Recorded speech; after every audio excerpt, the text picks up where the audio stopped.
오늘은 다니엘 4장의 말씀을 갖고 간증이 있는 삶을 살아야 합니다. 간증이 있는 삶을 살아야 합니다. 라는 제목으로 함께 하나님 말씀을 나누도록 하겠습니다.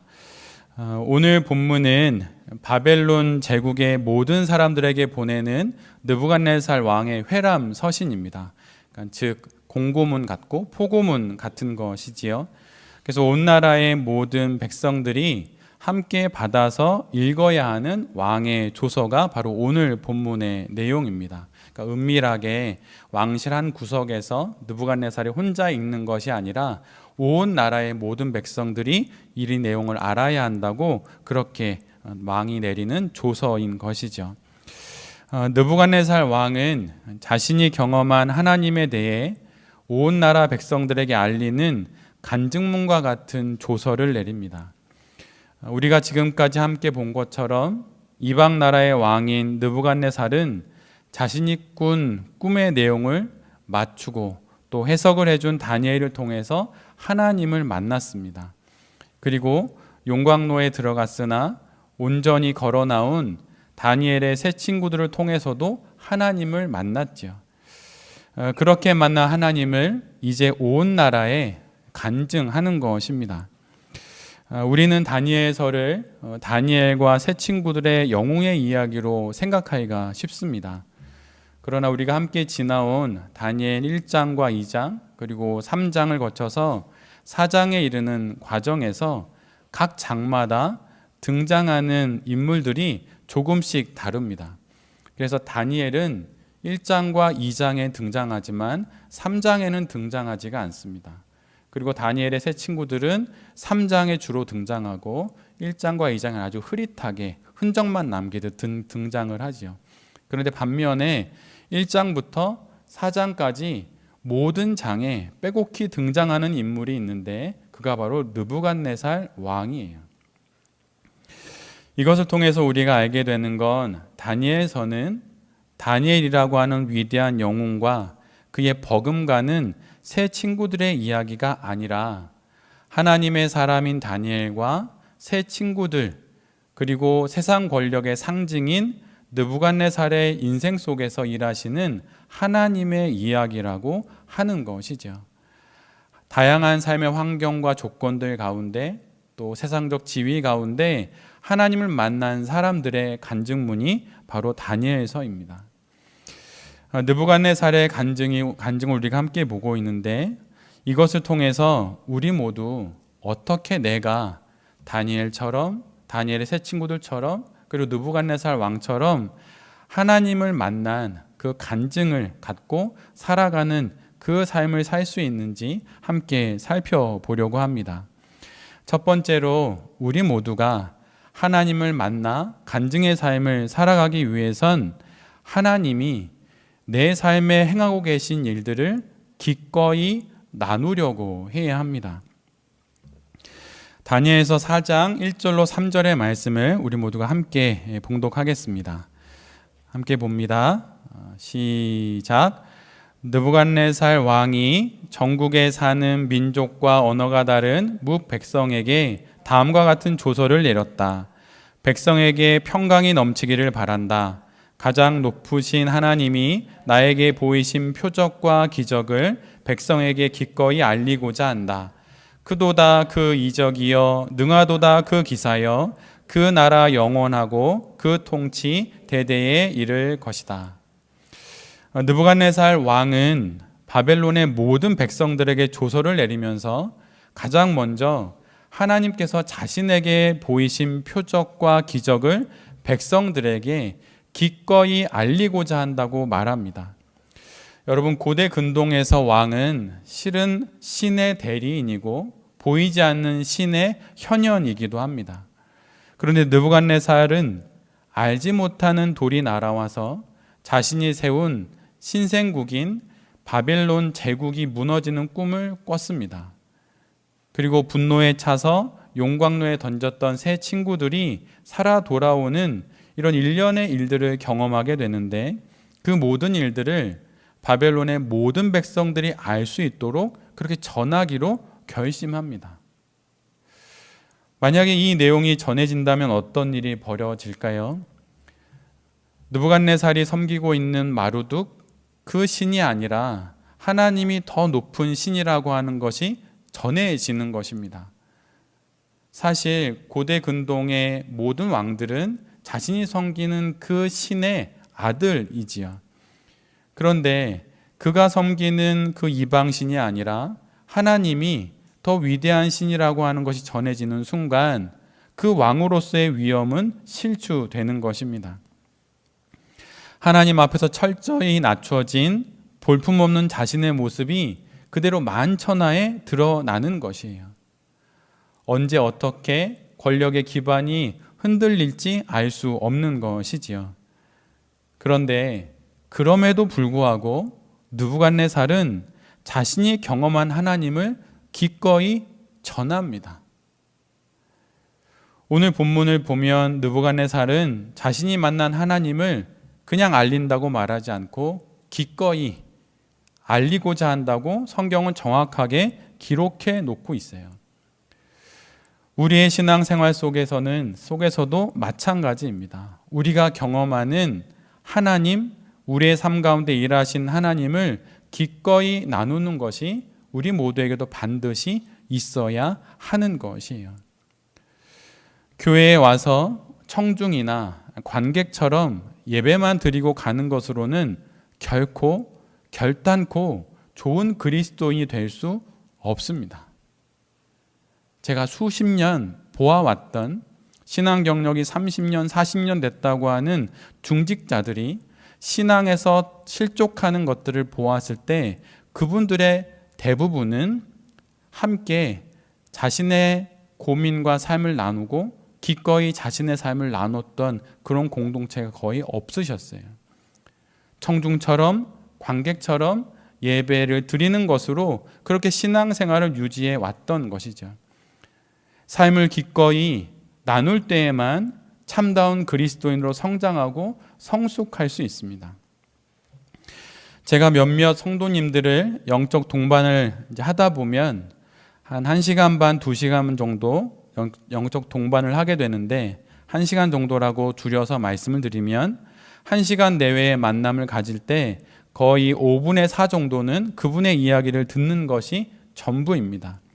예전에도 말씀을 드렸듯이 관상적 경청이라고 하는 그런 자세로 말씀을 나누시는 성도님의 이야기를 매우 집중하여서 하나님과 함께 주의를 기울여서 듣습니다.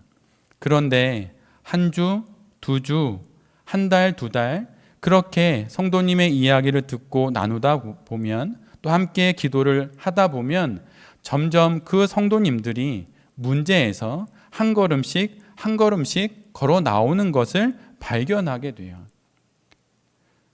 왜 이렇게 되는 것입니까?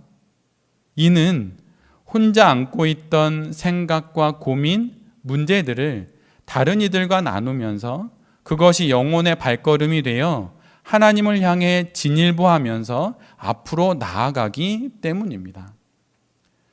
혼자 있으면 영혼이 한결로 강화되지만 함께하면 영혼은 정화되는 법이에요. 혼자 있으면 그 영혼은 단단히 굳어지면서 그렇게 경직되지만 함께하면 그 영혼은 경건해지는 법입니다. 그러기에 혼자 있으면 안 되는 것이에요. 사실 우리의 신앙생활에서 하나님께서 우리에게 주신 은혜의 방편이 3개 정도 있다고 합니다. 믿음의 선인들이 예전부터 했던 이야기예요. 하나는 말씀, 하나는 기도, 하나는 보이는 말씀인 성례전입니다. 그런데 현대를 사는 그리스도인들에게 주신 하나님의 또 하나의 은혜의 방편은 바로 나눔이에요. 우리의 신앙생활에 있어서 우리가 간과하지 않아야 하는 것이 바로 나눔입니다. 마음을 나누고 생각을 나누고 문제와 염려를 나눔으로 점점 그 영혼이 강건해지는 것을 우리 모두가 볼 수 있는 것입니다. 저는 몇 개월 전부터 외국에 계신 어느 외국인 목사님과 함께 영적 동반을 하고 있습니다. 그분의 유창한 한국어 실력 덕분에 함께 영적 동행을 바다 건너서 하고 있어요. 그런데 몇 개월이 지나면서 점점 그 목사님께서 문제의 해법들을 스스로 그리고 하나님과 함께 찾아가는 것을 보고 있습니다. 하나님이 이 모든 일들을 하시는 것이죠. 그런데 그 시작이 무엇입니까? 바로 자신의 생각과 마음을, 문제를 나누겠다고 하는 결심으로부터 이 모든 일들이 시작된 것이에요. 우리가 왜 말씀을 많이 듣고 시간을 구별해서 기도를 함에도 불구하고 또 주일날 예배를 드림에도 불구하고 왜 우리가 새로워지지 못하는 것입니까? 그것은 우리가 옛것을 흘려보내지 못하고 그러기에 비어서 새것을 받아들이지 못하기 때문입니다. 옛것을 흘려보내야 비워져야 하나님이 주시는 새로운 은혜를 받아서 그것으로 채울 수 있는데, 우리가 내 안에 있는 많은 문제와 염려와 마음과 생각들을 기꺼이 나누려 하지 않으니 새로이 부어주신 하나님의 은혜를 우리가 받지 못하는 것이에요. 그래서 새롭게 되지 못하는 것입니다.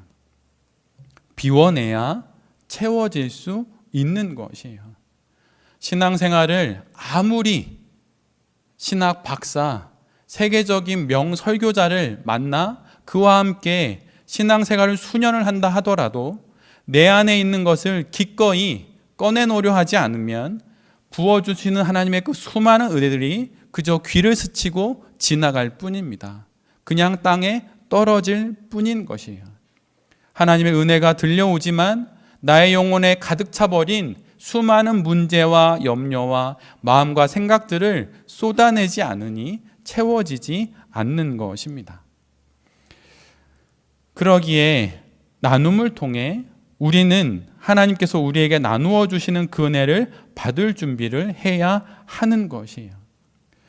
돌뱅이 교회는 예배가 끝나면 소그룹 모임을 합니다. 아직 익숙치 않아서 잘 나눔이 안 될 때도 있지만 여러분, 그거 예배만큼 중요한 것이에요.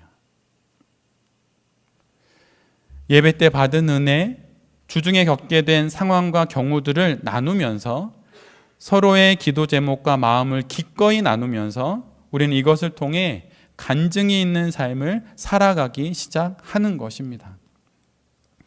이방 나라, 그것도 왕이 기꺼이 자신의 흠이 될 수 있고 자신의 권력이 어떻게 흔들릴 수도 있는 그 모든 하나님을 만난 기억을 나누었다면 당연히 우리 모두도 내가 만난 하나님을 나누어야 하는 것이지요. 걱정과 문제들을 믿을 만한 믿음의 공동체 안에서 나누어야 합니다. 그렇게 나눌 때 하나님께서 분명 그 모든 것을 간증으로 바꾸어 주실 것입니다. 성도 안에서의 그 나눔이 하나님의 손으로 인해 간증이 되는 것이에요. 내 삶 가운데 일하시는 하나님을 기꺼이 흔쾌히 나누십시오. 복음서에도 자신들이 경험한 하나님을 예수님 앞에서 나누게 되는 전도 여행을 갔다 왔던 제자들의 그 모습이 누가복음 10장에 기록되어 있습니다. 자신들이 경험한 은혜를 나누는 거예요. 집에서 자녀들에게 내가 만났던 하나님을 나누십시오. 그것만큼 가장 아름다운 설교도 없는 것입니다. 내가 이런 어려움을 만났는데 그때 내가 하나님을 만났고 그때 하나님이 주신 은혜로 이 상황을 지나게 되었다. 그것만큼 아이의 마음, 자녀의 마음에 심겨지는 설교가 어디에 있겠습니까? 기꺼이 여러분 삶을 나누십시오. 그리고 나눔을 위해서 여러분 훈련하십시오. 그냥 막 나눈다고 나눔이 되는 건 아니에요. 우리 돌베이 교회에서도 예전에 복음 모임, 여러 모임들을 한 적이 있는데 그때 함께 나누었던 여러 참고가 되는 좋은 신앙 서적이 있습니다. 그런 서적들을 읽으면서 나눔을 연습하시고 기꺼이 나누십시오. 그럴 때 우리의 삶에 다가온 많은 문제들이 하나님의 손에 의해서 간증이 되는 것을 우리 모두가 경험하게 될 것입니다. 두 번째는 우리가 겪고 있는 고민과 문제가 간증이 된다는 사실을 알아야 하는 것이에요. 고민과 문제는 결코 해로운 것이 아닙니다. 우리를 무너뜨리는 악한 그 무엇이 아니라 우리를 더 큰 간증으로 인도하는 기회라고 하는 것을 알아야 하는 것이에요. 함께 말씀을 보겠습니다. 다니엘 4장 4절로 8절까지의 말씀을 함께 읽겠습니다. 시작. 나 느부갓네살이 집에서 편히 쉬며 궁에서 평화를 누릴 때에 꿈을 꾸었는데 그 꿈이 나를 두렵게 하였다. 침대에 누워 있어도 생각이 번거로웠고 머릿속에 받은 환상 때문에 나는 번민하였다. 그래서 나는 그 꿈의 해몽을 들어보려고 바빌론의 모든 지혜자를 다 내 앞으로 불러오도록 명령을 내렸다. 마술사들과 주술가들과 점성가들과 점쟁이들이 나에게로 왔을 때에 내가 그들에게 꿈 이야기를 하였으나 그들은 나에게 그 꿈을 해몽해 주지 못하였다. 마침내 다니엘이 내 앞에 나타났는데 그는 신의 이름을 따라서 이름을 벨드사살이라고 고친 사람이다. 그는 거룩한 신들의 영을 지닌 사람이어서 내가 꾼 꿈을 그에게 말해 주었다. 느부갓네살이 하루는 집에서 편히 쉬면서 궁에서 평화를 누릴 때였습니다. 정말 한가롭고 정말 안식을 누리는 시간이었죠. 근데 그때 갑자기 두려운 꿈을 꾸게 됩니다. 얼마나 그 꿈이 무섭고 두려웠던지 어떤 그 무엇을 해도 그 번민과 걱정으로부터 벗어날 수가 없었어요. 그래서 그는 바빌론의 모든 지혜자들을 불러 모아서 자신의 꿈을 말해주고 이 꿈의 내용을 해석해 하라고 명령을 내립니다. 그러나 그 누구도 그 꿈을 해석하지 못했죠. 그러자 이전처럼 다니엘을 불러서 그에게 자신이 꾼 꿈의 내용을 이야기합니다. 느부갓네살이 하나님을 만날 수 있었고 하나님을 만나 하나님을 가장 높으신 하나님이라고 간증할 수 있었던 것은 그가 문제를 만났기 때문입니다. 바빌론의 모든 지혜자들을 불러 모아도 해결할 수 없었던 그 막막한 문제를 만났기 때문에 그는 하나님을 만날 수 있었던 거예요. 그는 문제 때문에 하나님을 만났고 그 문제를 해결해 줄 다니엘을 만남으로 하나님을 만날 수 있었던 것입니다. 그리고 이것을 통하여서 하나님의 일하심을 증거할 수 있는 간증을 가지게 된 것이지요. 삶을 살다 보면 말문이 턱하고 막히는 경우를 만날 때가 모두에게 있습니다. 예외 없이 모두에게 있어요. 지금 겪고 있는 일들을 그 어떤 말로도 설명할 수 없을 때가 있습니다. 설명할 수 없으니 이해할 수 없고 이해가 되지 않으니 나의 삶이라고 인정할 수 없는 그런 일들을 우리 모두가 만날 때가 있습니다. 그러나 그럴 때 우리는 지금 내가 더 깊은 믿음의 세계로 초대받고 있다는 사실을 기억해야만 하는 것이에요. 우리의 신앙 인생은 문제라는 문턱을 넘어서서 더 큰 간증의 세계로 나아가는 것입니다. 문제라는 문턱을 이렇게 넘어설 때 비로소 내가 이전엔 경험해 보지 못했던 그 하나님의 세계를 보게 되고 그 하나님의 세계를 삶으로 말미암아 그 이전에는 내가 말할 수 없었던 그 간증을 할 수 있는 그 세계로 우리 모두가 들어가게 되는 것입니다. 성경은 하나님을 만난 이들의 간증문이기도 합니다. 마태복음은 마태가 만난 하나님을 기록해 놓은 마태의 간증문이고 로마서는 로마의 교회를 향한 사도 바울이 만난 하나님과 그분의 마음과 그분의 뜻이 기록된 사도 바울의 간증문인 것이죠. 그리고 믿음의 선인들, 1800년대쯤을 살았던 많은 믿음의 선인들은 대부분 간증문을 남겼습니다. 데이비드 브레이너드의 생애와 일기, 아우구스티누스의 고백록, 그리고 로버트 맥체인의 회고록 등이 있어요. 어제 설교를 준비하고 밤에 잠이 안 와서 집에 가서 로버트 맥체인의 회고록을 들춰서 1시간 정도 읽다가 잠이 들었습니다. 맥체인은 사실은 29살에 죽게 돼요. 정말 젊은 나이 아닙니까? 근데 그 나이에 그가 경험했던 하나님을 그는 그 회고록에서 간증문으로 그렇게 남겼습니다. 그러면서 그 간증문을 통해 이전에는 만나지 못했던 하나님을 만났다고 그렇게 그 간증문에 기록해 놓고 있어요. 그는 사랑했던 형이 20대 초반에 죽는 것도 경험하게 되고, 또 자신이 해마다 자꾸 아픈 몸의 그 연약함 가운데서 자신이 만났던 그 하나님을 그 간증문에 기록해 놓고 있습니다. 우리가 만나는 문제는 우리가 새로운 하나님의 세계로 건너가는 그런 문턱이 된다고 하는 것이에요. 문제가 있어야 간증을 할 수 있는 것입니다. 아이를 낳는 진통과 그 어려움이 있어야 생명을 낳게 되듯이, 두려운 문제, 잠 못 이루는 일들을 만났을 때 그것을 통해서 우리가 간증을 할 수 있게 되는 것이에요. 느부갓네살 왕은 잠 못 이루는 문제를 만났고 그 문제 덕분에 하나님을 만나게 된 것입니다. 그것이 간증이 된 것이지요. 우리 역시 마찬가지입니다. 우리 모두가 지금 겪고 있는 그 모든 문제들을 갖고 하나님께 나아가면 그 모든 것들은 결국 우리의 간증이 됩니다. 느부갓네살 역시 그렇게 하나님의 사람인 다니엘을 찾았고 그를 통해서 하나님을 만나게 되었는데, 하나님을 나의 아버지라 부르는 우리가 우리의 문제를 갖고 하나님께 나아가면 어찌 우리에게 하나님께서 은혜를 주시지 않고 우리에게 새로운 간증을 허락해 주시지 않겠습니까? 고민과 문제가 간증이 된다는 사실을 여러분 잘 기억하십시오.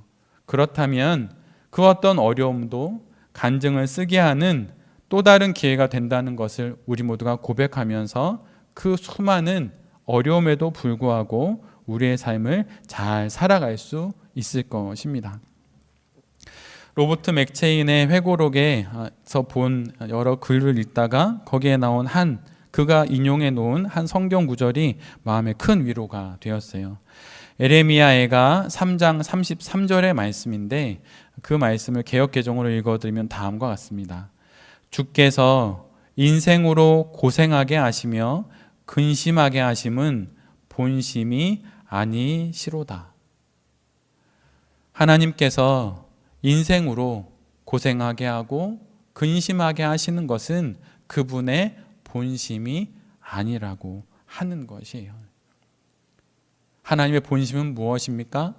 그 고난과 어려움의 문턱을 넘어서서 새로운 간증을 이 땅 가운데 할 수 있는 그러한 인생이 되기를 바라는 마음이 바로 하나님의 본심이라고 하는 것이죠. 이 하나님의 마음을 알고 우리에게 다가온 많은 문제와 고민을 새로운 간증을 쓸 수 있는 기회로 볼 수 있는 그런 영혼의 눈이 우리 모두에게 있기를 간절히 바랍니다. 세 번째는 우리가 겪는 모든 경우들의 결국이 하나님의 영광이 된다는 것을 알아야 합니다. 이것을 알 때 우리가 간증이 있는 인생을 살아갈 수 있는 것이에요. 다니엘 4장 10절로 17절까지의 말씀을 우리 모두가 함께 봉독하도록 하겠습니다. 시작. 내가 침대에 누워있을 때에 나의 머릿속에 나타난 환상은 이러하다. 내가 보니 땅의 한가운데 아주 높고 큰 나무가 하나 있는데 그 나무가 점점 자라서 튼튼하게 되고 그 높이가 하늘에 닿으니 땅끝에서도 그 나무를 볼 수 있었다. 나무는 잎이 무성하여 아름답고 열매는 온 세상이 먹고도 남을 만큼 풍성하였다. 들짐승이 그 그늘 아래에서 쉬고 그 큰 나무의 가지에는 하늘의 새들이 깃들며 모든 생물이 그 나무에서 먹이를 얻었다. 내가 침대 위에서 나의 머릿속에 나타난 환상을 또 보니 거룩한 감시자가 하늘로부터 내려와서 큰 소리로 외치며 이렇게 명령하였다. 이 나무를 베고서 가지를 꺾고 잎사귀를 떨고서 나무 밑에 있는 짐승들을 쫓아버리고 가지에 깃든 새들을 쫓아내어라. 다만 그 뿌리의 그루터기만 땅에 남겨두고 쇠줄과 놋줄로 동이고 들풀 속에 버려두어라. 하늘의 이슬에 젖게 하고 땅의 풀 가운데서 들짐승과 함께 어울리게 하여라. 또 그의 마음은 변하여서 사람의 마음과 같지 않고 짐승의 마음을 가지고서 7대를 지낼 것이다. 이것은 감시자들이 명령한 것이며 거룩한 이들이 말한 것이다. 이것은 가장 높으신 분이 인간의 나라를 지배하신다는 것과 뜻에 맞는 사람에게 나라를 주신다는 것과 가장 낮은 사람을 그 위에 세우신다는 것을 사람들이 알도록 하려는 것이다.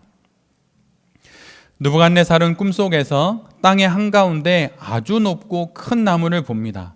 그리고 그 나무는 잘 자라서 그 높이가 하늘에까지 닿을 정도가 되지요. 그래서 땅 끝에서도 그 나무를 볼 수 있을 정도였습니다. 그리고 잎은 무성하였고 아름다웠고 그 나무가 맺는 열매는 온 세상이 먹고도 남을 정도로 풍성했습니다. 그리고 그 나무가 들이운 그 짙은 그늘은 매우 넓어서 많은 들 짐승들이 와서 쉬었고 그 가지에는 새들이 깃들어서 살 정도로 모든 생물이 그 나무에서 먹고 쉼을 누렸습니다. 그런데 바로 그때 하늘로부터 한 거룩한 감시자, 즉 지극히 높으신 하나님의 결정을 전달하는 사자가 내려와서 이렇게 명합니다. 그 큰 나무를 베고 가지를 꺾고 잎사귀를 떼고 열매들을 상하게 하라. 그리고 나무 밑에 있는 모든 짐승들과 가지에 깃든 새들을 전부 내쫓고 나무의 그루터기만 남겨두어라. 그리고 그 그루터기를 쇠줄과 놋줄로 단단히 동여매고 들풀 속에 버려두어서 하늘의 이슬에 젖고 땅의 풀숲 가운데서 들 짐승들과 함께 어울리게 하라라고 명령을 내립니다. 그리고 이 꿈의 의미를 그 거룩한 감시자는 느부갓네살 왕에게 넌지시 알려주지요. 이 꿈은 가장 높으신 분이신 하나님께서 인간의 나라를 지배하신다는 것과 그분의 뜻에 맞는 사람을 나라의 가장 높은 곳에 세우고 또 그 다음 가장 낮은 사람을 그 위에 세우신다는 것을 모든 사람들이 알도록 하려는 것입니다 라고 이야기를 합니다. 우리가 하게 되는 간증의 결국이 무엇입니까? 우리가 하나님 안에 있을 때 하나님께서 우리가 겪는 그 모든 일들로 결국 하나님의 영광이 되게 하신다는 거예요. 마태복음 5장 16절에 이런 말씀이 있습니다. 이와 같이 너희 빛을 사람에게 비추어서 그들이 너희의 착한 행실을 보고 하늘에 계신 너희 아버지께 영광을 돌리게 하라. 우리가 하는 간증과 우리가 경험한 어떤 신비한 경험과 체험들은 결코 우리 자신에게 수렴되지 않습니다. 그 모든 것들은 마치 산 정상을 가리키는 이정표처럼 표지판처럼 그렇게 하나님을 가리켜야 하는 것이에요. 느부갓네살이 사실 꾼 꿈은 고대 세계에서 잘 알려진 우주목, 한자어로 나무 목자를 쓴 건데 우주나무를 뜻합니다. 고대 군동을 비롯한 많은 문화권에 잘 알려진 어떤 신화적인 소재인데 땅의 한가운데 땅의 배꼽에 자리한 이 거대한 나무는 온 세상을 다 덮을 수 있는 우주적인 생명력을 지니고 있어서 그 생명력의 풍성함으로 인해서 땅의 모든 피조물들이 그 나무 아래에서 생활하고 생존할 모든 것을 얻는다는 것이에요. 그래서 그 나무를 의탁한다는 뜻입니다. 다니엘서에서 이 거대한 우주나무는 하나님을 무시하고 자신을 신의 자리에 올려놓으려는 세상 모든 권력을 뜻하는 것이죠. 그래서 그들의 교만을 상징하는 것입니다. 마치 우리에게는 너무나도 잘 알려진 창세기 11장에 나오는 하늘까지 닿으려 했던 인간의 욕망이 투영된 바벨탑과 같은 그 상징이 바로 오늘 본문의 거대한 나무입니다. 그런데 이 거대한 나무로 상징되는 인간의 모든 시도와 교만이 결국 베어져 버리죠. 가지는 꺾이고 잎사귀는 떼어지고 열매는 모두 땅에 떨어집니다. 그리고 그 나무 아래에 모여있던 모든 생명들은 떠나가고 구루터기만 남게 되고 그 거대한 나무의 구루터기는 쇠줄과 놋줄에 동여매어져서 화려했던 과거를 뒤로하고 숲속에 마치 버려지듯 던져져서 들 짐승들과 함께 거하게 되는 것이죠. 그렇게 빛나던 인생들이 결국 자신을 뽐내다가 그렇게 초라한 인생으로 끝나게 되는 것입니다. 그러나 신앙 인생으로 살아가는 우리의 인생은 하나님을 바라보고 하나님을 찾을 때 우리의 모든 인생은 하나님을 영광되게 하고 하나님을 빛나게 함으로 말미암아 우리의 인생 역시도 하나님의 그 영광의 빛 아래에서 빛나는 인생으로 살아갈 수 있게 된다고 하는 것입니다. 우리가 빛나고 드러나는 것이 아니라 하나님을 빛나고 그분을 드러내려고 할 때 우리의 그 간증이 결국이 그것에 이르게 될 때 결국 그것을 통하여서 우리의 인생 역시 해같이 빛난다 말하는 성경의 말씀처럼 이 땅 가운데 빛나는 인생으로 살아가게 되는 것입니다. 이것이 우리가 이 땅 가운데서 간증이 있는 인생으로 살아가는 그 길이라고 하는 것이에요. 우리가 어떤 문제를 겪든 어떤 어려움을 만나든 또 그것이 어떻게 해결이 되든 그 모든 것이 하나님 안에 있고 그 모든 것의 결국이 하나님의 영광이 된다고 하는 것을 우리 모두가 잘 기억해야 합니다. 하나님이 행하신 일을 기꺼이 나누십시오. 그리고 우리가 겪는 모든 문제와 고민들이 결국은 우리가 또 다른 누군가에게 전할 수 있는 간증이 될 것이라는 것을 여러분 믿으십시오. 그 문제로 결코 우리는 절망하거나 무너지거나 그렇게 되지 않습니다.